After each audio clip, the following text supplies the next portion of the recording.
আসসালামু আলাইকুম প্রিয় দর্শক, ডিউরাটেক ইঞ্জিনিয়ারিংয়ের পক্ষ থেকে সবাইকে শুভেচ্ছা জানিয়ে শুরু করছি আমাদের আজকের ভিডিও। এরই মধ্যে হয়তো সবাই বুঝে গেছেন আমাদের আজকের ভিডিওটি কী নিয়ে। আমাদের আজকের ভিডিওটি একটি মেকানিক্যাল ঢেকি নিয়ে। অতীতে আমাদের গ্রাম বাংলার ঢেকি ছিল পুরোটাই কাঠের, যেটা পা দিয়ে পাড়া দিতে হতো এবং যেটা বেশ কষ্টসাধ্য ব্যাপার ছিল।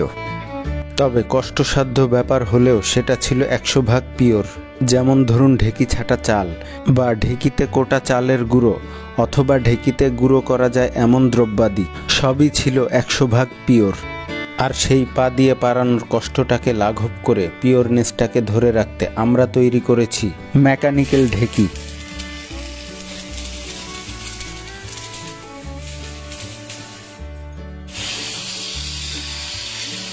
শুধু মেকানিক্যাল ঢেকি নয়, আমরা আরও তৈরি করেছি সরিষার তেল ভাঙানো কাঠের ঘানি মেশিন, যেটা cold press extra virgin oil machine. আপনি চাইলে ঘানি মেশিনটির ভিডিও দেখে আসতে পারেন, যেটার লিঙ্ক ডেসক্রিপশনে দেয়া থাকলো। শুধু এই মেশিনগুলোই নয়, আপনার প্রয়োজন অনুসারে আমরা বিভিন্ন ধরনের মেশিনারিজ ও প্রোডাক্ট তৈরি করে থাকি।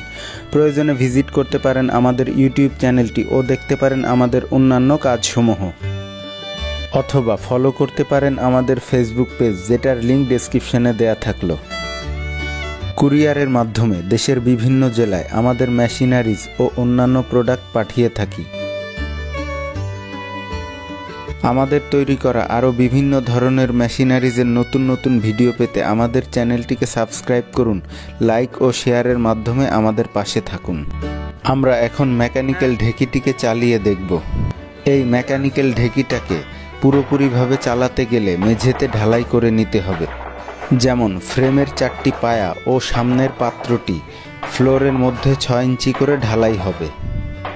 এই মেকানিক্যাল ঢেকিটি ডুয়েল সিস্টেমেরও হয়, সেক্ষেত্রে তুলনামূলক দামটা একটু কম পড়ে এবং স্বয়ংক্রিয়ভাবে পাত্রের মধ্যে চালগুলোকে উল্টে পাল্টে দিবে এই সিস্টেমও করা যায়। ভিডিওটি আজকের মতো এখানেই শেষ করলাম। ভিডিওটি দেখার জন্য সবাইকে ধন্যবাদ। সবাই ভালো থাকবেন। আসসালামু আলাইকুম।